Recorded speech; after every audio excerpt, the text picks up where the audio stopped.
e eu tenho certeza que vocês vão gostar muito do que vocês vão ouvir. Bom, Salim, it's a pleasure, honor to have you here. Thank you so much, and we would love to learn more about your exponential ideas and inspiration. Thank you so much. With you, Salim Ismail.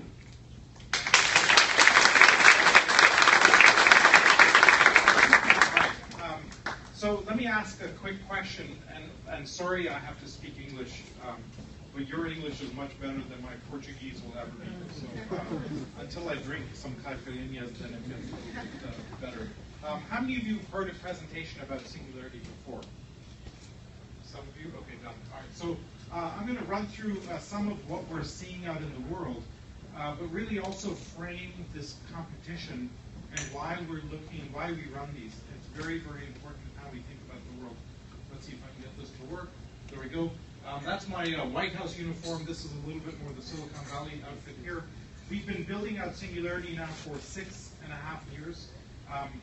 Before this, I was the head of innovation at Yahoo, and I ran their incubator. And I found that when you try and do disruptive innovation in a big company, that the immune system of the company will come and attack you. Right? All of our organization structures are built to withstand change and withstand risk, and yet that's now the higher order bit. And so I'll talk a little bit more about what I'm seeing there. We are based at NASA in Silicon Valley. We got initial funding from Google, Cisco, Nokia, and so on to get started. And we live off, I'm going to try and get this right. Our favorite joke at Singularity is that AI is really easy, but AV, really hard. So we'll see how this works out. So we live off this particular curve, which is a curve of Moore's law. The idea that we double the price performance of computing. We've now seen that go for 60 years, where we've doubled every 18 months the computational performance. Ray Kurzweil put this chart together, and he found that even if you go back to all the way back to 1900, we've actually been steadily improving computational speed for 100 years. And the question that he asked was, why is it so predictable and so smooth? It should look much more like a stock market type of a shape. It shouldn't be this like a clockwork. And he spent a decade, 10 years, doing research on this, trying to understand why this was so clear. And he came up with a very fundamental observation. When you take any domain or discipline or industry area or technology, and you power it with information technologies, and it acquires informational properties, its price performance starts doubling about annually. And most importantly, once it starts doubling, it does not stop, it just keeps going. And the upper limits of that start getting quite crazy. It led Peter to write his book Abundance, which thinks about, okay, if we can actually harness these technologies effectively, in about a decade, we could actually have an abundance of clean water, healthcare, education, energy. We have an abundance of information today, right? But what if we had an abundance of everything, food, etc.? And in about a decade, we could actually deliver these things. And what would the world look like if that was the case? The book I've written is how do we get from here to there?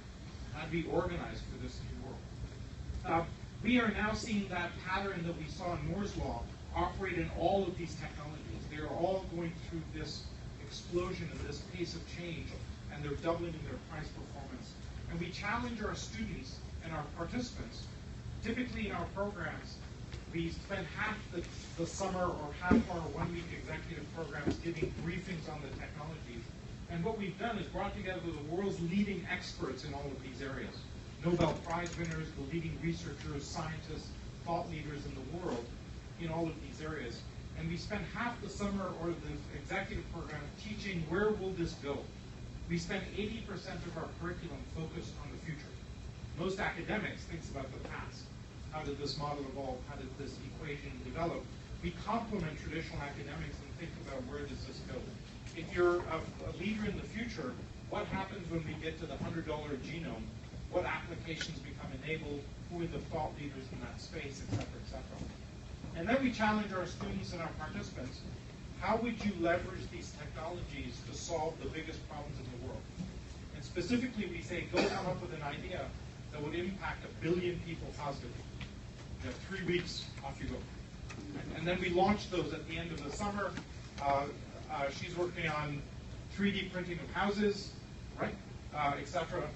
This is one team from a couple of years ago looking at poverty, and they noticed that all the roads get washed out in Africa during the wet season.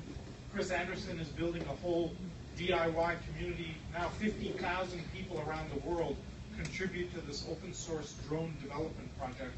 And they said, why don't we use drones to deliver medicine and food?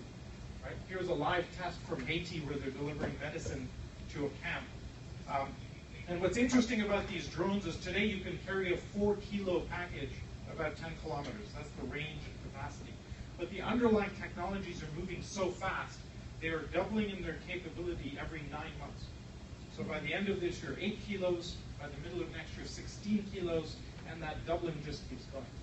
So if you can layer a solution on top of that doubling pattern, the solution will scale with the underlying technologies. Right? It inspired this project from Amazon. You may have seen this, where Amazon wants to deliver packages using drones. This was inspired by our particular project. And we've done about 60 such projects out there. Here's a recent one. This team sent a 3D printer up to the International Space Station because a lot of the weight that we carry up there is extra parts. If a valve goes bad, you'd better have a replacement. But if we can print something there as needed, you don't need a lot of weight up there. And so about 3 weeks ago, we actually created the first ever man-made objects not made on the surface of the Earth. So interesting inflection point there. As I mentioned, we do shorter programs. This is a really fascinating statistic. We do this 4-day program with Deloitte and with XPRIZE, and we bring together 80 CEOs from Fortune 500 companies. You can see the logos there, and there they are sitting in the room. We give them 2 days of briefings on these technologies and 2 days as to what should you do about them. We ask them beforehand, how aware are you of these technologies? And 75% had very little or no awareness of these technologies, which you can expect. Half of the rest were exaggerating, probably. Right? We asked them at the end of the 4 days, how big of an impact will this have on your industries? And we said 2, 4, 6, 8, 10 years, low, medium, high, game-changing impact. This statistic absolutely blew our minds. 80% of them agreed that these technologies would have a game-changing impact on their industries within 2 years. 100% within 5 years. I'm just going to repeat that. The CEOs of the top companies in the world predict their industries will have severe game-changing disruption within 2 years because of these technologies. So we're seeing the biggest inflection point in industry that we have ever seen in the world. That's essentially what's facing us. Maybe the most interesting attribute of our model is we update our curriculum in real time. Because these technologies are moving so fast, we actually convene our entire faculty very frequently and revisit every lecture. In biotech, for example, we've had 4 major breakthroughs in biotech just in the last year. So we've had to create a real-time curriculum development process to deal with this pace of change. So let me just run through what we're seeing. The first obvious one is we're digitizing the world. Our memories are not in our heads now, they're in our smartphones. All of our relationships are digital via social media, all driven by this pace of change of computation. 10 years ago, we had 500 million internet-connected devices. Today, we're up to 11 billion. We'll be at 50 billion by the end of this decade, and about 1 trillion shortly after that. So just on that one metric, we're going from 11 billion today to about 1 trillion in the next decade and a half or so. We think we're 30, 40 years into the information revolution. On this statistic, we're about 1%. We're literally just starting. Most of this disruption is ahead of us, not behind us. Right? Here's an interesting technology from Israel. They can take a 10-second clip of your voice, and just by analyzing the tonal variation, can assess with an 85% accuracy what is your mood and what is your underlying attitude. Okay, try this out on your spouse if you want to have an interesting discussion. There's an app you can download called Moody's where you can try this out. Customer service teams are using this. If an angry customer calls, what's their attitude? Can you recover them, or should you just hang up the phone because they're lost anyway? Right? And so interesting things will happen.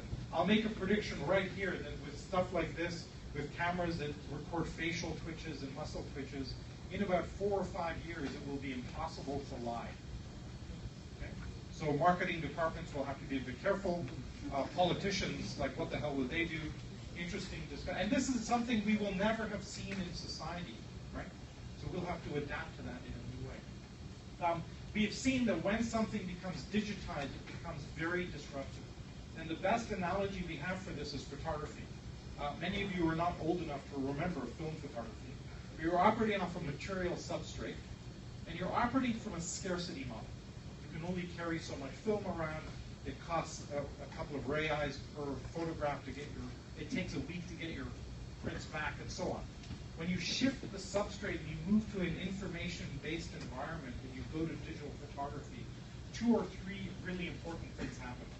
The first is that the marginal cost drops to 0, and now you can take 1,000 more photographs. The cost is the same. Right? The second, as a result of that, the domain absolutely explodes. 20 years ago, at the peak of film photography, we had about 1 billion film photographs processed in the U.S. that year. Today, per day, we're uploading 1 billion digital photographs up to Instagram, Snapchat, Facebook, etc. The third thing that happens is very important but more subtle, is that you shift the problem space. So when you have a scarcity problem space, we take courses in photography so we can frame every shot and do proper composition of a photograph, etc. When you go to digital photography, the problem space shifts to an abundance problem space, meaning we all have 8 copies of all our photographs on 10 different devices, and you simply can't find the good stuff because it's buried in everything else. Right?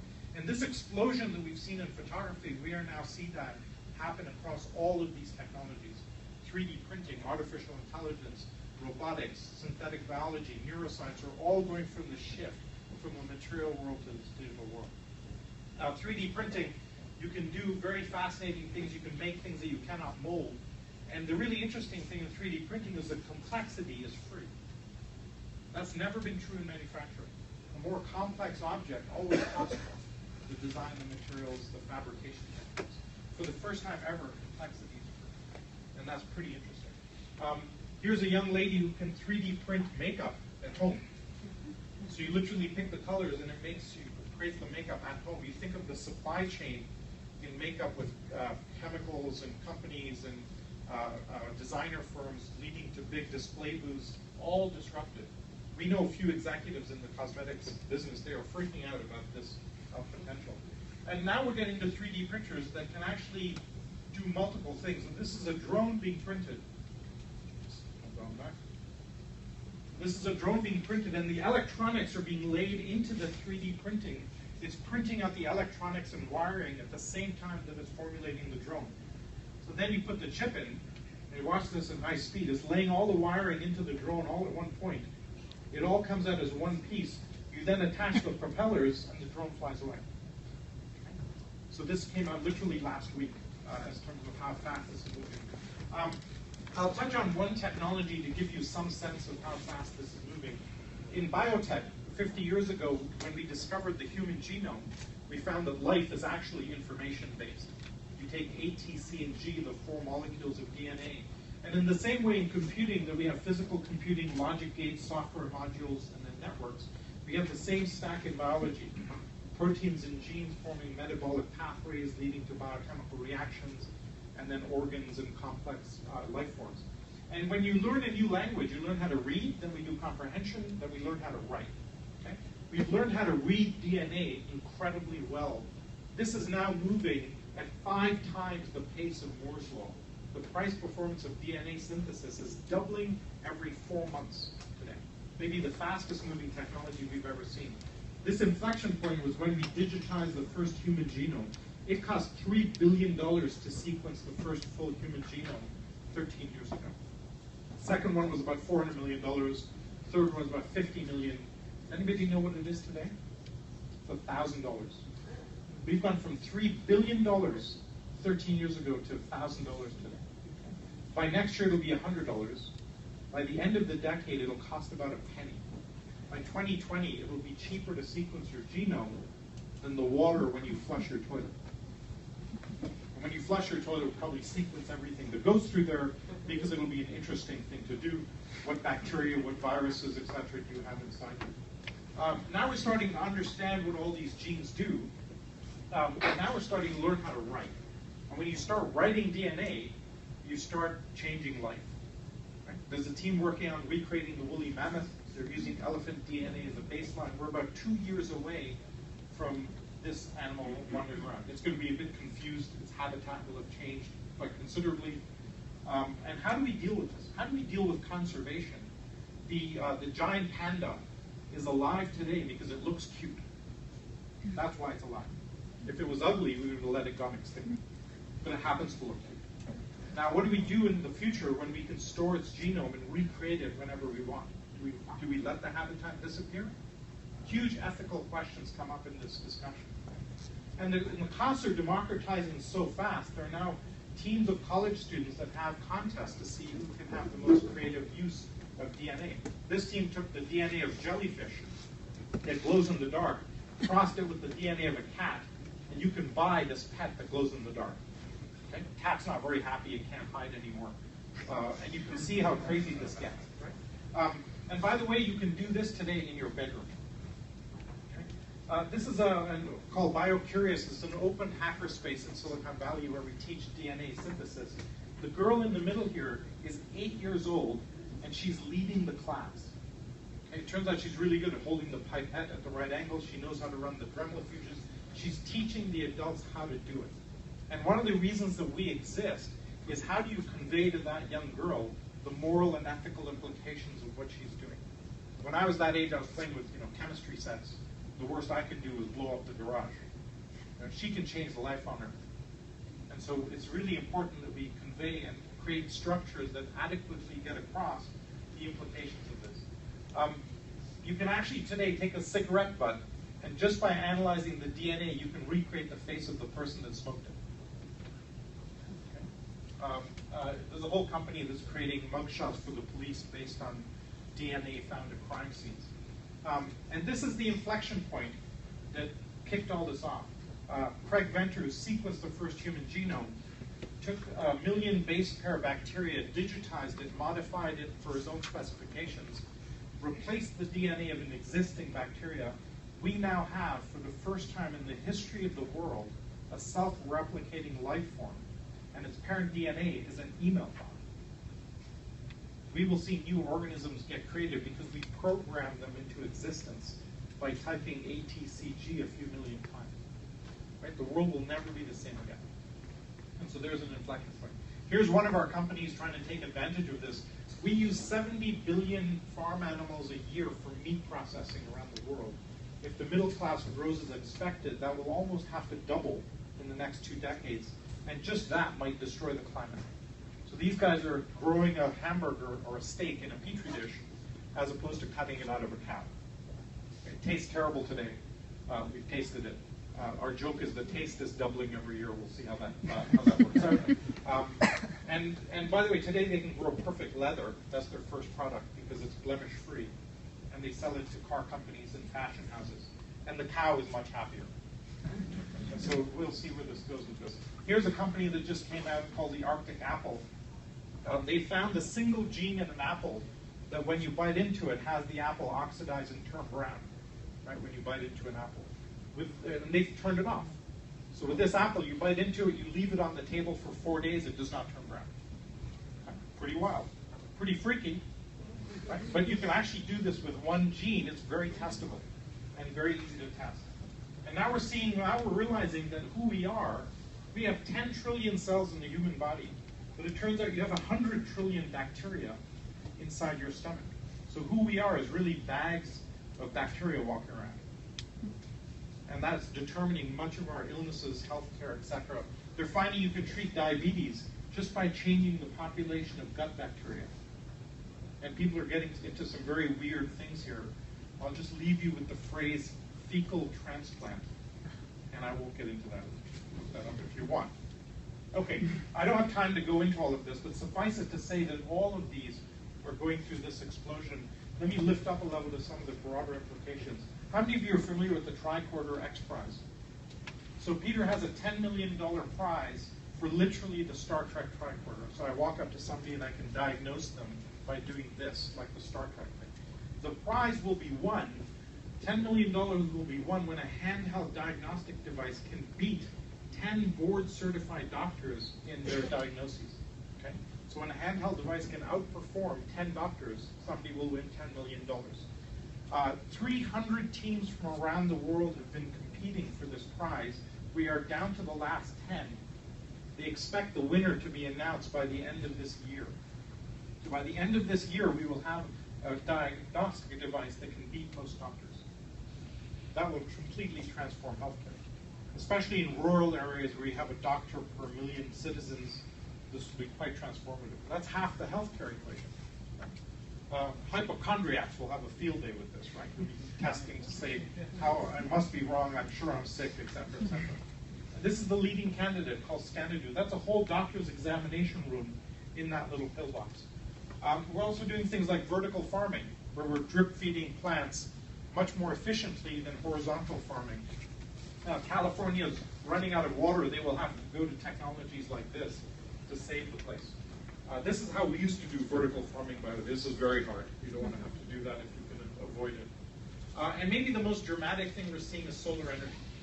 It turns out that the price of solar cells and the price performance of solar is on one of these doubling patterns, and has been for quite a while.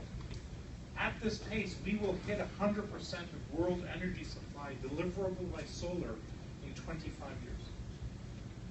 And more importantly, because it's on a doubling pattern, it means that in 27 years you hit 200%, in 29 years you hit 400%, and that doubling just keeps going. And so we expect an abundance of free energy in 2 to 3 decades. Very powerful. Here's the relative cost of solar to other fuels. Next year it will be cheaper than the energy coming off the US grid, and we'll see a huge inflection point in investment. And the reason is that if you add up all of the energy in all of the fossil fuel reserves we have in the world, all of the coal, all the oil, all the natural gas, and you add up all that energy, it actually adds up to 5 days of sunlight hitting the world. So you shift the conversation from a scarcity problem to a conversion problem. And that conversion is riding that doubling pattern. So huge changes. Think of the implications of this on the Middle East. This is why Putin is going crazy right now. He's got about 10 to 15 years of value left in all the oil and gas reserves in Russia. Right? The Middle East will start to collapse. The US will have to find other reasons to fight wars. All sorts of implications come out of this. Okay. Let me really, though, focus. You know, the technologies are all very sexy. We spend a lot of time looking at where this goes. But fundamentally, our society is not ready for this. One way I frame this is in the 1500s, we had the Gutenberg moment, and the printing press changed everything. Okay? It's like today we're having 30 Gutenberg moments at the same time. And all of the mechanisms that we use to run society are not set up for this pace of change. Our civics, our politics, our legal systems, intellectual property, education, healthcare, are all designed for a world a few hundred years ago. Not for today's world. Definitely not for 1 trillion sensors coming down the pipe. We actually will need to re-architect everything. And part of the reason that we run these contests and we exist as an organization is to find those future leaders. We have zero, what's the word, what's the polite word? We have zero expectation of the existing leadership structures to navigate this. Because they're all set up for, all of our leadership structures are set up, as I said, to manage predictability and to manage stability and to manage the status quo. We are not in that world anymore. Okay? You've all seen the videos of the Google car, right? Let me show you what it's like to ride in the Google car. I'm just going to show you a quick video here. There's a little swearing in this video, so I'm going to apologize.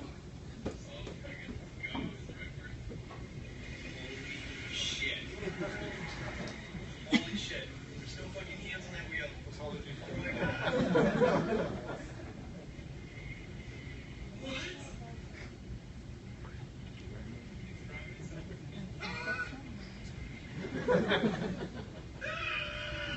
Right. You get the general idea. That scream, right? That is the visceral scream of humanity needing advanced technology. Okay? And in fact, whenever you hear something new, your mind automatically goes to a negative place. And it's an evolutionary mechanism. And we can see the political difficulties here. There's so much information splashing about. The US is essentially ungovernable today because there's too much information that can be misused by either side. In fact, democracy is not compatible with 1 trillion sensors out in the world. We actually have to figure out how that works. And none of our existing leadership will be the ones to do it. I mentioned our curriculum planning meetings. Even though we're the leading have the leading researchers, scientists, thought leaders in the world coming to teach, we can't become an official, accredited, state-sanctioned university, because to do that, you have to fix your curriculum and not change it. Actually, in higher education, it gets much worse. If you're doing a master's degree in any of these topics, advanced robotics, neuroscience, biotech, by the time you finish your master's degree, you're out of date. And we've not seen that in the world before, that our pace of change of a subject area is faster than our ability to teach it. And here's how crazy it's getting. This came out about 2 weeks ago. If you're slightly squeamish, you just want to be a little careful here. These guys have figured out how to inject a certain substance into your eyeball to give you night vision. So just turn away if you're squeamish. But there they're injecting the guy right into the guy's eye. And this is what he looks like afterwards. And he can now see in the dark. He has night vision. Lasts about 6 hours. Okay? Now, there is no law you can pass to prevent this. People are going to hack around, play with their bodies. People will start editing their own genome for the hell of it. It's going to get a little crazy. And how will we deal with this as a society is the key question. Because you can't stop this. People are going to go do this. Okay. From an economic perspective, do you have a question? Okay. From an economic perspective, what we're seeing is a huge deflationary dynamic that takes place whenever you fully information enable an industry. The newspaper business had a 6x drop in revenues once you fully digitized it. Okay? The music business, same thing, 10x drop in revenues. Note that it's called the media industry because they used to try and sell the physical media. But actually, it's an information service. When you can go from artist to listener with a YouTube video, all the intermediaries disappear. We expect this cliff to hit the TV business, by the way, in this year, because the way people buy advertising is lagging behind people's actual watching habits. And we simply don't predict this very well. This is Vinod Khosla, who showed that we had exponential growth in mobile phones over the last decade. When he looked at the predictions of the expert industry analysts, the mobile expert industry analysts, they always predicted linearly. And this is the cognitive gap that we have. We all are very good and we're trained to spot linear projections. We are not trained to spot exponential projections. And this is fundamentally, and more of the world is riding this green exponential curve rather than a linear curve. We actually need to reorient and re-educate how we think about the world. And the really driving forces, as a cost drop to zero, it means that anybody and everybody has access to these technologies and can do very dramatic things with it. So today, an entrepreneur with a great idea and armed with these new technologies can go attack legacy industries in a way that was not possible 5 years ago or 10 years ago. Elon Musk is the best example of that today. He has no experience in the car industry, energy industry, space industry, and yet he's leading transformative projects. This is Emiliano Carginen, Argentinian, one of our alumni. He's been voted by our faculty the most likely to actually impact 1 billion people.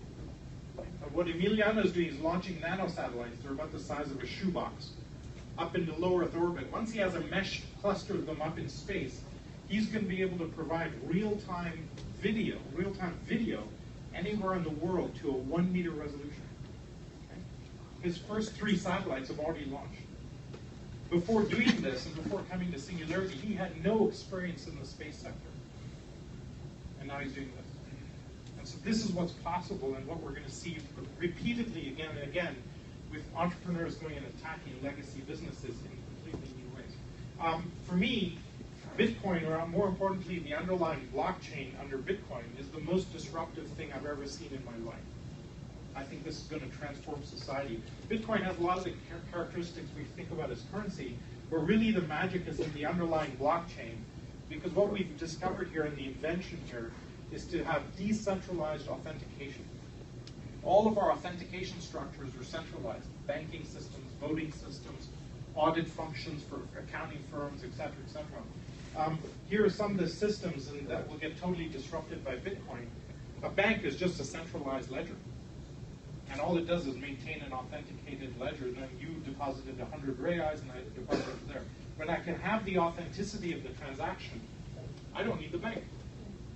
And so we're going to see massive disruption across many of these multi-signatory contracts, international payments, microtransactions become possible, etc. And it's open source. And here's what we're seeing across the board. A domain becomes digitized, the costs drop to zero, you get open source communities doing crazy things, technologies converge, new products and services totally disrupting existing businesses. If you happen to be a manufacturer of military night vision goggles, you think your competition is the other guy who's making military goggles. You don't think your competition is coming from a guy with an injection needle. You're never going to see that. And that's part of the issue that we're seeing. So part of what I want to end on is how do we organize for this? We're seeing new business models are mostly information-based. Right? Google 10 years ago was a bit of a joke. Now it's a $400 billion company, essentially by manipulating text and now video. Facebook, $200 billion company, just by digitizing our relationships. Mark Andreessen made this famous quote, "Software is eating the world." And we can see that. The Tesla is really is not even a car, it's a computer that happens to have wheels. Okay? Actually, it's not even that, because it updates itself once a week. It's an app that happens to have wheels. Okay? And so if you have a normal car, you bought it a year or two ago, it was manufactured a year or two before that, and it was designed about 5 years before that.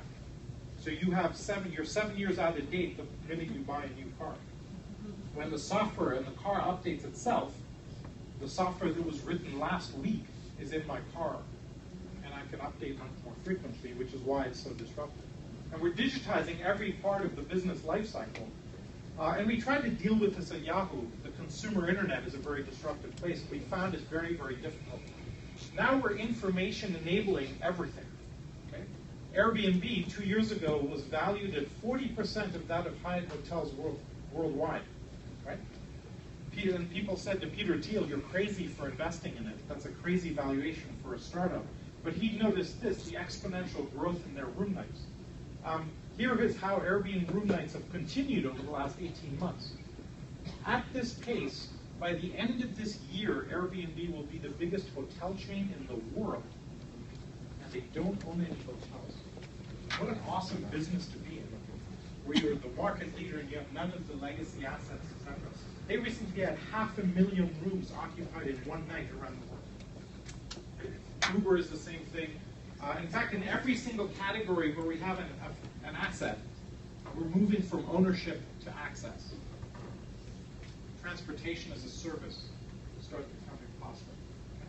And this is the quote that really struck me. David Rose is one of our faculty. He made this quote 2-3 years ago, saying that if you're designed for success in the 20th century, it doesn't work in the 21st century. And that got me thinking. And I started noticing that just in the last 5 years, we're seeing a completely new breed of organizational structure emerge. We've learned how to scale technology, but scaling the organizational model is particularly difficult. Any entrepreneur can tell you how hard it is to build the actual business. And we're seeing new organizations, and the benchmark metric that I've found is they're operating in a 10 times better, faster performance than any of their peers. How many of you are familiar with Quirky? Quirky's in the consumer packaged goods space, CPG or retail. If you're Procter & Gamble, it takes you about 300 days to go from a new idea to product on a Walmart shelf. Okay? For a good product, it may take longer. Quirky does that same process, new idea to product on a Walmart shelf in 29 days. Unheard of, and that's an old industry. That's not some newfangled social media, gaming, mobile, blah, blah, blah. Okay? And we're seeing this across the board. If you're a car company, it costs about $3 billion to create a new car model from scratch. Local Motors does the same thing. It designs a completely new car model from scratch for $3 million. That's 1,000 times better performance. We've now identified about 100 companies operating in this new way. And the question I've asked is, how are they doing it? What are the characteristics that they're using to scale in these most extraordinary ways? And we found 3 things. We found they all have what I call a massive transformative purpose, like Google, organize the world's information, or Quirky is make invention accessible. Singularity, go impact 1 billion people. Coca-Cola has just taken on one of these. Coca-Cola's new mantra is open happiness. Not sell sugar water through superior distribution channels with vendors, partners, etc., etc. It's open happiness. So we're going to see brands and corporate social responsibility and the sustainability movement morphing into this new pattern, and we're starting to see this now. All of these exponential organizations have one. Then they're using 5 external elements to scale outside their own border. And this is a really fundamental point. The way we've run businesses from the beginning of time was to get an asset or a workforce, put a legal boundary around it, and sell access to scarcity. That's essentially how we've been building businesses. What these new organizations are doing is rather than owning, they're accessing. Quirky has 1 million inventors submitting ideas to it. TED uses a community to scale outside its boundaries. Uber, the mission-critical function in Uber is matching driver with passenger, and it doesn't happen inside the org structure. It happens out in the wild. So you can keep a very small footprint and use technology to scale outside your organizational boundaries. And then they're using 5 internal control frameworks to manage the internals of these new organizations. How many of you are familiar with Valve? Valve is a software company out of Seattle, a gaming company. They have 400 people. They have no CEO, no reporting lines, no job descriptions, no management meetings, no middle management layer. They operate like a beehive. If I like that team, I go work with them. If I don't like that team, I go with them. If one team, somebody spots that quality control is bad, they form a team and they go solve the problem. There's no top-down structure. They get more revenue per employee than Microsoft. And we're seeing now repeatedly lots of companies do it. What we found is if you implement 4 out of the 10 attributes, you get the 10x performance improvement. That's the kind of the minimal. And then what I've written, half the book is what do you do if you're an existing company? How do you deal with this? Okay? And the most dramatic suggestion we have is do not try and take an existing organization and turn it into one of these things. It's too radical of a change. It costs too much, it becomes very political, and it's very risky because you risk throwing the baby out with the bathwater. But you can do what Apple does. Apple, I would argue, Apple is a nice design capability. It's got a great technology supply chain to deliver margin. But Apple's real innovation is an organizational one. What Apple does, unlike any other company in the world, is they take a small team that's very disruptive, they take it to the edge of the organization, they keep it completely stealth, and they say, go attack another industry. So they started with music, and then phones, and then tablets, and now what? Watches, healthcare, cars, God knows what. There's no limit to their market cap. They can just keep knocking over industry after industry. No other company does this. And we think most big companies will be forced to adapt. We think we'll start seeing large companies do this.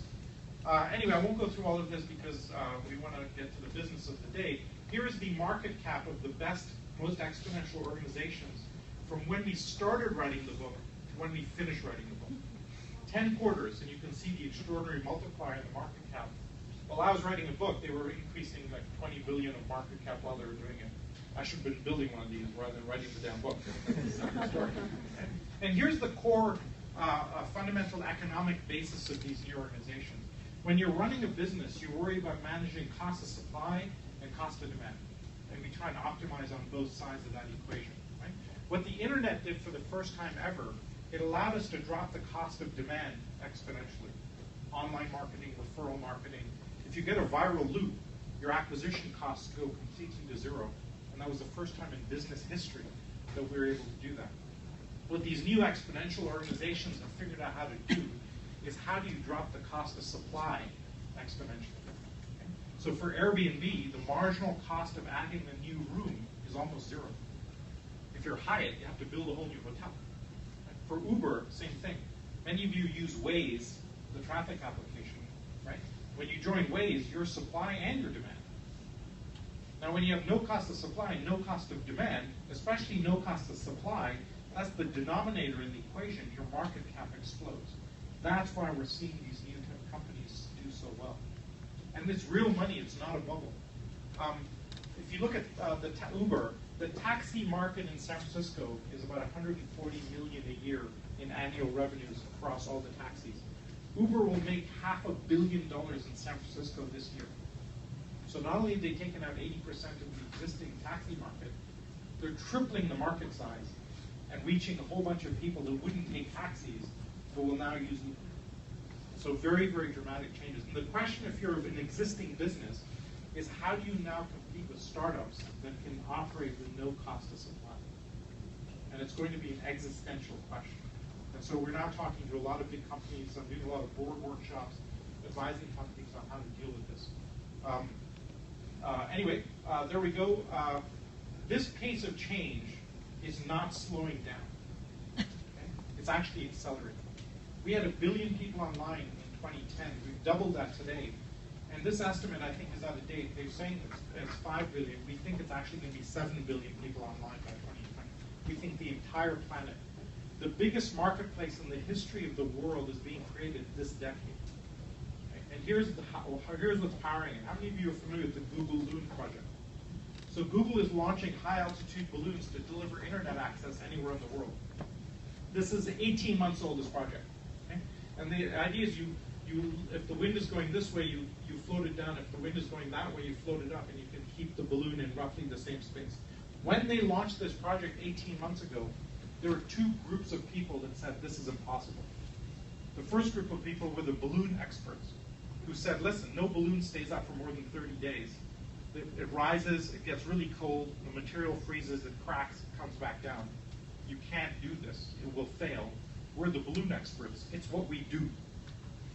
The second group of experts that said no were the telco companies that said you cannot deliver broadband from that altitude. The power requirements are too high, the equipment will be too heavy, this will never work.